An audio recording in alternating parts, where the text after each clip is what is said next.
What's going on, y'all? Welcome back to Kid Taj. In yesterday's video, we talked about the All-Star Reserves, my picks for who is going to be an All-Star Reserve, who deserves to be an All-Star Reserve in this year's All-Star game. Today, of course, yes, that was for the Eastern Conference. Today, of course, we're going to be covering the Western Conference.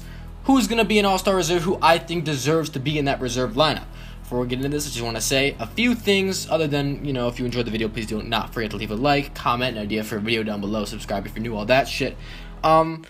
So before I start, and tell you guys who I think should be on the bench for the West in this game, we're going to really, I'm going to instruct what the lineups look like. So basically, in the reserves, you have a full lineup. You have 2 guards and 3 front court players as your 6 through 10. And then you have 2 wild cards. So there's 7 total bench players.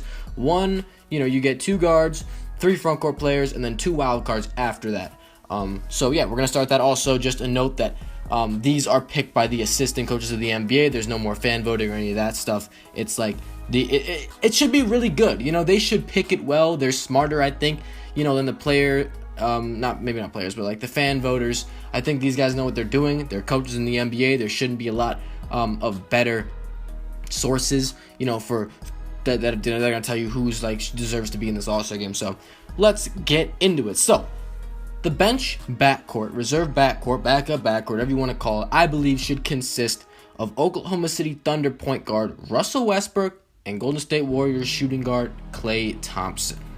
The Russell Westbrook one should be a no-brainer. I shouldn't really even have to explain why he's there. Of course, I should tell you, who's starting in this game. If you guys didn't know, Steph Curry and Harden are in the backcourt for the starters, and we have Kawhi Leonard, Anthony Davis, and Kevin Durant in the front court for the starting lineup. So obviously we're choosing the next 7 best guys in their respective positions. Russell Westbrook has been a top 2 player in the Western Conference all year. There's absolutely no reason why he shouldn't be starting in this game. However, Stephen Curry won the fan vote over Russell Westbrook, and he won. That was the tiebreaker, because I think more people in the players and media voted for Westbrook, but way more people voted for Curry, and Curry got the nod, and it was kind of BS, I think, and I totally think Westbrook deserves to be starting in this game with James Harden. He will not start in this game, but he will be there. Undoubtedly, there's absolutely zero chance that he doesn't get into this All-Star game, so he's the backup point guard.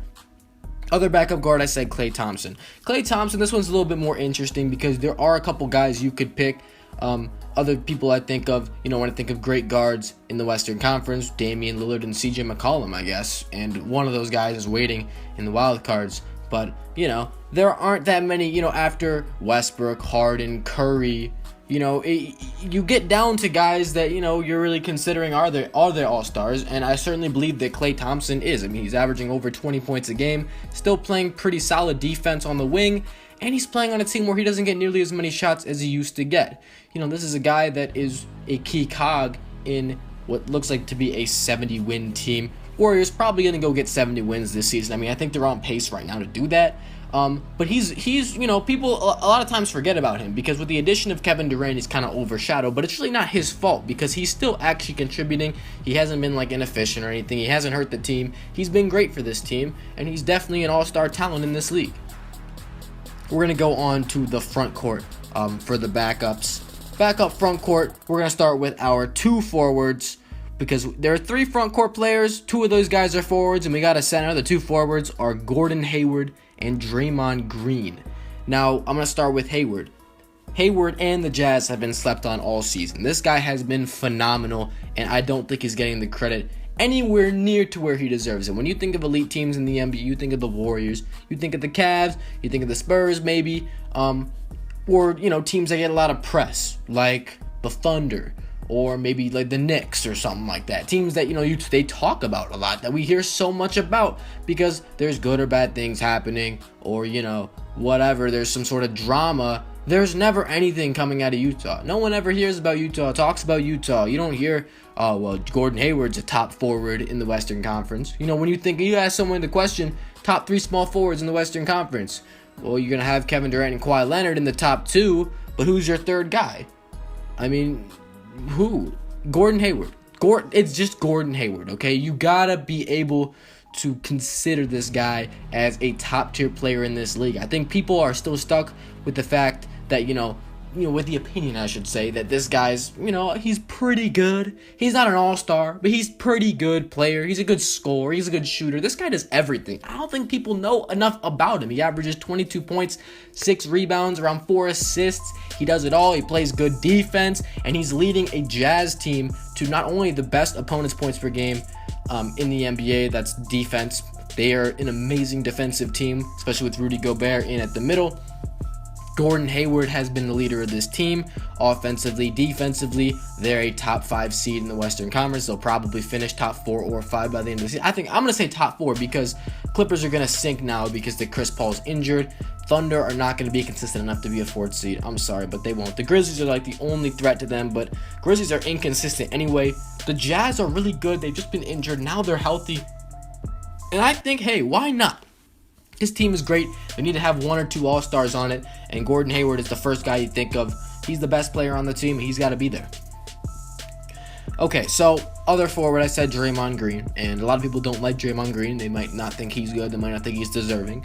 I don't like Draymond Green at all, okay? If you're talking about who I like, Draymond Green's not one of my favorite players. He's one of my least favorite players, but I gotta give him the credit he deserves. I mean, he's honestly one of the best defensive players in the league. He's done so much.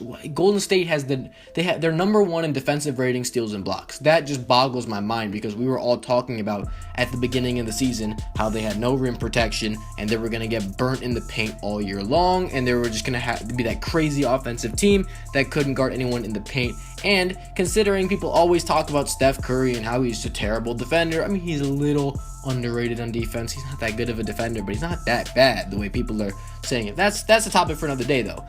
My point that I'm making is that Draymond Green anchors his defense. He makes this defense. Don't tell me Pachulia is, the guy that's not letting people score on the inside. The guy who's fixed this entire defense is Draymond Green. He is literally the anchor. He controls everything. Without him on defense, they would be so screwed. It's not even like, I can't stress enough how screwed they would be on defense without Draymond Green. Now, Kevin Durant has been very good on defense. They've needed his defense more than they've needed his offense for sure, and his defense has been fantastic this year. But overall, Draymond Green has been by far the best defensive player on this team, and he's a top 3 defensive player in the NBA, whether you like it or not. I mean, the guy's putting in work. He's been amazing. He just makes huge plays, doesn't let anybody score on him. He packs the paint. He's a great help defender. He's an all-around great defensive player. He deserves to be recognized, and triple doubles. I mean, he leads the team in assists. That's also he averages over 7 assists a game. He averages more assists than Steph Curry and Kevin Durant. Believe it or not, that shit's crazy and underrated. He's averaging, I believe, like 10 points, 8 or 9 rebounds, 7 assists. I don't know, something like that. You don't need to be a huge scorer. I think scoring is a little bit overrated. When you can play defense like this guy, when you can pass like this guy, it opens up an offense and defense, and this team is killing it right now. So, this guy's got to be there. And the center, the other last front court member, I have DeMarcus Cousins. Cousins, I had in my starting lineup before the All-Star game, I think, and I kind of regret that. I kind of agree that Anthony Davis should be there. No problem with that. But DeMarcus Cousins has got to be in the backups. I mean, this guy, you can't ignore what he's doing. He's putting up around 27, 28 points, 10, 11 rebounds. He's expanded his game to the 3-point line. He can dribble the ball extremely well for his center. He hits mid-range, post up, get to the basket, dunk on people. He's an all-around scoring force. He is one of the most tough covers in the NBA in terms of how you're going to pack the paint to stop this guy. He's the closest thing to Shaquille O'Neal in the NBA, but with a jump shot and great free throw shooting. Now, he's not nearly a defensive presence, or, he's just not as big, strong. He's one of the strongest players in the NBA, though. DeMarcus Cousins is fantastic. I mean, he's awesome. He's pushed the Sacramento Kings up to their best season so far with him on that team, and it's still not good enough to make the playoffs probably. That's how bad their team is. Rudy Gay just got injured, so don't expect him in the playoffs. But this guy, he's been amazing. He's got to be here. Kind of like the Anthony Davis thing. They've both been playing great basketball, and if not for their team's poor supporting cast, they would be in the playoff race just because, I mean, those guys are supreme talents in the NBA. They need a better supporting cast, but what they're doing has to be recognized. And now let's get on to the wild cards. We got 2 players, and it was a shame because I had to leave some people off the list. I wish I could have had Rudy Gobert in here. I mean, guys, he's so underrated. He's in the Defensive Player of the Year running, but when it comes down to it, he just didn't make the cut because I don't think that it's so hard. How are you going to put him over Damian Lillard, Marc Gasol? This is really, I didn't put Chris Paul in here, by the way, guys. I should have said this way earlier in the video. Chris Paul's not on the list just because he's injured. Like, he's not going to be playing when it's the All-Star game. I didn't have him there. That's why. Blake Griffin's also injured. But basically, here, I'll just tell you guys. I couldn't choose between three. I had Damian Lillard, Marc Gasol, and Rudy Gobert. I'm trying to narrow it down to 2 out of 3. I'll make great cases for each of them, and I'll try to find out which one I want to take off. Let's start with Damian Lillard. Damian Lillard has been putting up amazing statistics this year. Around 27 points, 6 assists, 5 rebounds. Maybe it was like 26, 6, and 5. So great offensive numbers. The Portland team, however, is extremely disappointing. After going from a 5th seed and a second-round playoff round, I guess you'd say. Second round, they played in the second round playoff series against the Golden State Warriors. They're not going to make the playoffs likely. Maybe they've been playing a little bit better, so they might sneak into that 8th seed, but it's not impressive. They're far below 500. They're not where they should be. They should be in the pack with Utah and LA Clippers and the Thunder and the Jazz. They should be right up with all those teams, but they're not. They're way behind them, and it's not good for this squad. And why did it happen? I don't know, because Damian Lillard and CJ McCollum have both gotten better. The fact of the matter is they can't really play defense. Damian Lillard has an extreme weakness in the defensive end. That's why I'm hesitant to put him here, but he should make it here because his numbers are ridiculous. He's not been inefficient. He's been carrying, and he's a great player, and he was snubbed last year. Marc Gasol, another underappreciated player, and if I had a few more spots, I'd put in Mike Conley too, because just how much Mike Conley deserves an all-star appearance, how great of a player he is.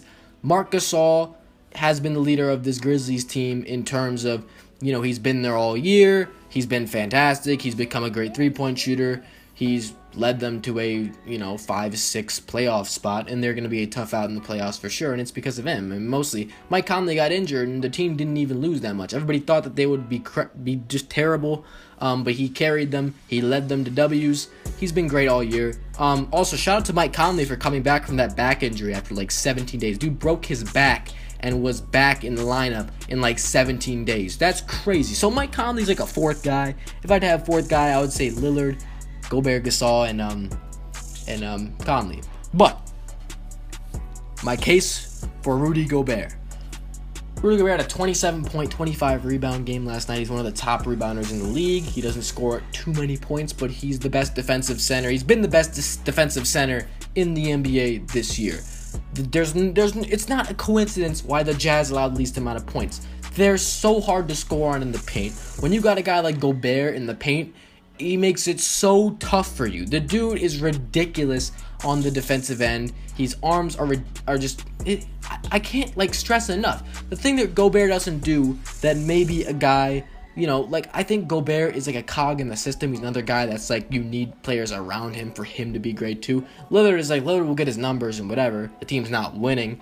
Gasol is great, and he's been great, and the team's in the playoffs because of him. So Gasol, I think, is a lock. I think Gasol is a lock for the wild cards. Lillard or Gobert. I gotta decide between Lillard and Gobert. Lillard's not in the playoffs, and he should be in the playoffs. Gobert, it's he's a great rebounder, he's a great defensive player, but he's not really a total scorer. But Lillard can't play defense though. You know what? I think I'm gonna do it. I think I'm gonna go with Gobert over Damian Lillard. Yes, I'm gonna snub Damian Lillard 2 years in a row. And it's just too bad because you could make the argument that you should have Lillard over Klay Thompson, which I again wouldn't agree with. But honestly, what can you say? How he needs to do more.